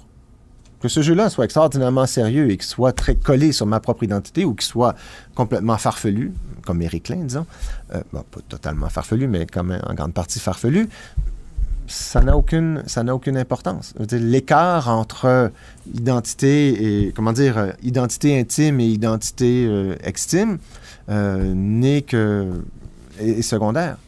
Et en fait, on peut même se dire que on peut reprendre la distinction qui avait été faite dans Soi-même comme un autre de Paul Ricoeur, la distinction entre l'identité mêmeté et l'identité ipséité. L'identité mêmeté, c'est vous me reconnaissez comme étant la même personne, et c'est cette identité qui s'impose d'une façon très statique, comme ce qui assure la pérennité de ma présence au monde par rapport à l'autre. D'une fois à l'autre, je suis la même personne. Je m'appelle toujours Bertrand Gervais, même 3 ans après, même avec les cheveux rasés ou pas de barbe, et ainsi de suite. Et l'identité ipsée, c'est cette identité, c'est la transformation que, par rapport à ma propre identité, que je peux connaître d'un temps à un autre. Je peux me sentir différent. Je peux avoir eu une crise existentielle profonde qui fait en sorte que tout à coup, je suis redevenu croyant. Mais pour vous, il n'y a pas de différence. C'est le même Bertrand Gervais dans le couloir. Mais pour moi, là, le choc est vraiment très, très important. Il peut y avoir donc comme ça une transformation au niveau de mon identité et malgré tout, ça reste encore moi. Et l'idée de l'ipséité chez Ricoeur était entre autres une façon de comprendre les transformations dans le cadre d'une même identité versus le caractère établi de cette identité-là. En fait, je pense qu'à l'opposition ipsé-mêmeté, on peut faire correspondre une nouvelle opposition qui est celle, en fait, de cette fonction cette identité liée à une définition de l'intimité, d'une part, où là, ipséité, mêmeté se déploie, versus une identité flux, qui est cette identité que maintenant, de plus en plus, à laquelle on peut correspondre, cette identité qui nous permet bel et bien, en fait, d'aller de réseau en réseau. Et l'identité flux est une façon de comprendre, bien sûr, l'identité en tant qu'interface entre un sujet et un autre sujet. Donc, pour moi, l'idée de pousser vers l'extimité, c'est une façon d'aller vers une identité flux, qui permet de reprendre la notion d'interface et de l'appliquer à l'idée même de l'identité plutôt que simplement du rapport au monde. 4e trait, culture de l'écran.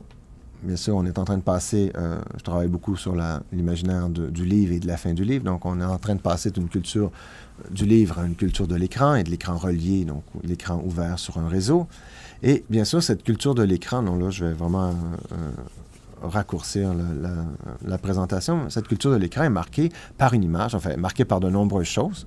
Bien sûr, donc, entre autres, l'identité flux, la capacité, bien sûr, de travailler sur un réseau, mais aussi elle est marquée par, et c'est les possibilités de l'ordinateur graphique qui le permettent, de travailler sur une image que non seulement maintenant on regarde, on observe, mais que de plus en plus on manipule. Alors, donc, la deuxième partie du cours, je vais revenir sur cette idée de l'image manipulée, donc de la photographie, non seulement observée, regardée, à laquelle nous réagissons.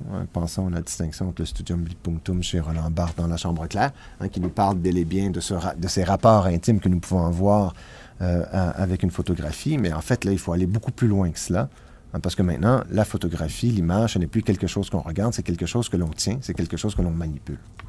Et il y a là, en fait, une toute nouvelle façon de comprendre les images. Alors, donc, voici les 4 traits que j'ai commencé à identifier.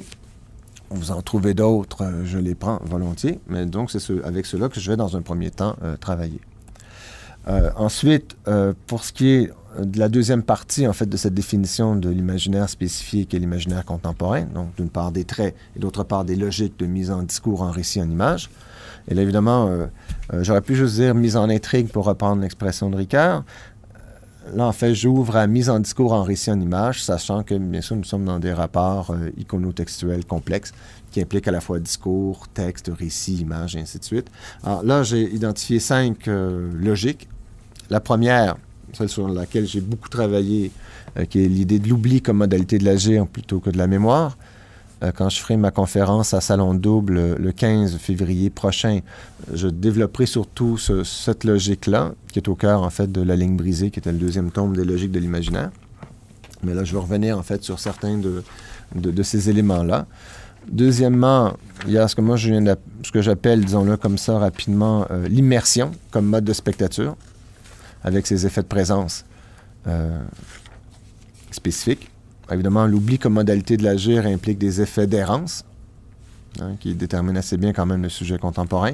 L'immersion comme mode de spectature nous amène à la fois, d'une part, dans les jeux vidéo qui fonctionnent bel et bien sur un mode d'immersion, l'idée que le spectacle le plus extraordinaire, c'est le spectacle dans lequel nous sommes totalement immergés, l'idée de l'efficacité de la représentation que les nouveaux médias permettent d'assurer, ont toujours comme présupposé l'idée qu'il y aura là une immersion complète, totale, bénéfique et extraordinaire. L'apothéose sera l'immersion la plus complète. Troisièmement, l'improvisation comme principe de découverte, ce que j'appelle plutôt cette fois-ci l'effet de surprise. Je commençais un peu à travailler sur la notion de découverte en réfléchissant sur la façon dont les moteurs de recherche actuellement nous permettent d'obtenir des résultats extraordinairement faramineux à partir d'interrogations totalement sommaires. Avant, le processus de découverte fonctionnait à partir d'une recherche bel et bien articulée et organisée. Vous allez vous poser un certain nombre de questions, vous allez déployer une problématique et en fonction de cette problématique-là, là, vous allez faire une recherche. Et donc, votre découverte va résulter, en fait, d'un effort conscient et structuré de recherche. Vous êtes en train de faire un doctorat. Votre processus de découverte, en fait, n'est pas l'improvisation, au contraire. C'est tout sauf une improvisation. Vous ouvrez votre ordinateur, vous prenez votre furteur, vous allez sur Google, vous rentrez 2-3 mots, vous pèsez sur « Send », et là, vous avez le droit à 13 344 762 pages. Vous ne saviez pas exactement ce que vous cherchez, mais ce n'est pas grave. Tout à coup, vous avez le droit à des résultats faramineux de recherche. Alors, c'est l'improvisation la plus complète. Et en même temps, c'est la révélation, c'est le processus de la révélation. Tout à coup, vous cherchez une vérité, elle vient de vous apparaître. Vous n'avez rien fait pour qu'elle apparaisse, vous avez pesé sur Send ou Return ou le piton de votre choix sur votre ordinateur. Et donc, il y a comme une espèce de rapport d'improvisation qui semble s'établir comme processus de découverte. Moi, j'aime bien un site en fait, c'est même ma fille qui me l'a pointé. C'est Stumble Upon. Alors, c'est un site extraordinaire. Donc, vous entrez vos intérêts généraux de recherche, il y a 200 catégories, puis vous cliquez. Vous savez quoi? C'est le diable. Ce site est le diable. Vous entrez donc ce qui vous intéresse et vous cliquez sur Stumble Upon. Donc, justement, là, to stumble upon, c'est d'arriver par hasard sur quelque chose. C'est de découvrir par hasard. Et donc là, en fait, le moteur va chercher sur Internet des trucs qui vous intéressent en fonction de vos intérêts de recherche identifiés. Totalement dans l'improvisation. Et en même temps, chaque fois, oui, c'est le fun parce que c'est vos intérêts de recherche. Vous n'avez pas dit, voici ma recherche. Non, voici ce que j'aime. Bon, j'imagine que les sites de rencontres, c'est la même chose. Mais bon, je ne fréquente pas les sites de recherche, les sites de rencontres, donc c'est plutôt... Donc, je me console avec Stumble Upon. Mais bon, on voit quand même que l'improvisation semble jouer un rôle tout à fait important. Quatrième logique, celle de l'image comme mode de pensée et principe de cohérence. Je pense qu'après la pause, vous allez voir un peu ce que j'ai en tête en vous parlant de l'image comme mode de pensée et principe de cohérence. Et cinquièmement, le spectaculaire, donc alors que ce soit le sexe, la violence ou l'argent, le spectaculaire, la logique du spectacle comme tonalité fondamentale qui nous réunit. Je pense qu'on a beaucoup travaillé. Enfin, moi, j'ai beaucoup travaillé sur l'idée du spectacle de la violence et d'une violence spectaculaire et comment comprendre cette violence-là. Je sais que Jean-François aussi travaille sur la violence. Mais pour moi, il me semble que le spectaculaire est cette tonalité, entre autres, qui permet de bien comprendre certaines des habitudes que nous avons actuellement et en même temps aussi certaines des productions que nous voyons être réitérés maintenant. Donc, voici un peu, on est rendu à la page blanche, c'est le signe que la première moitié de ma présentation, qui n'était pas si longue que ça, une chance. Je voulais vous présenter, donc, pour moi, parler de l'imaginaire contemporain, en fait, s'il fallait résumer ça en quelques mots, d'une part, la notion d'interface, d'autre part, l'idée d'un imaginaire spécifié avec ses traits et sa logique de mise en récit. Donc, plutôt que d'aller vers une métaphore qui nous parle du moment, ou encore une métaphore qui nous parle de l'équilibre, quoique j'aime bien aussi cette idée d'un équilibre et de l'écume, celle-là, je la renie pas. Mais je pense qu'une façon de comprendre l'imaginaire contemporain et de mettre la table pour bel et bien travailler sur cette notion-là, mais pour moi, passe par l'idée d'un imaginaire spécifié, par un ensemble de traits et de logiques de mise en récit, en discours et en image, qui permettent, d'une certaine façon, d'identifier des productions, d'identifier des œuvres et de les décrire et de comprendre ce qu'elles ont, entre guillemets, de contemporain. Évidemment, dans un même temps, comment dire, le contemporain n'est pas un temps homogène. Par la force des choses, il ne faut pas céder à l'illusion du fait qu'il y aurait une très grande homogénéité dans le contemporain. Par contre, je pense que nous pouvons bel et bien identifier certaines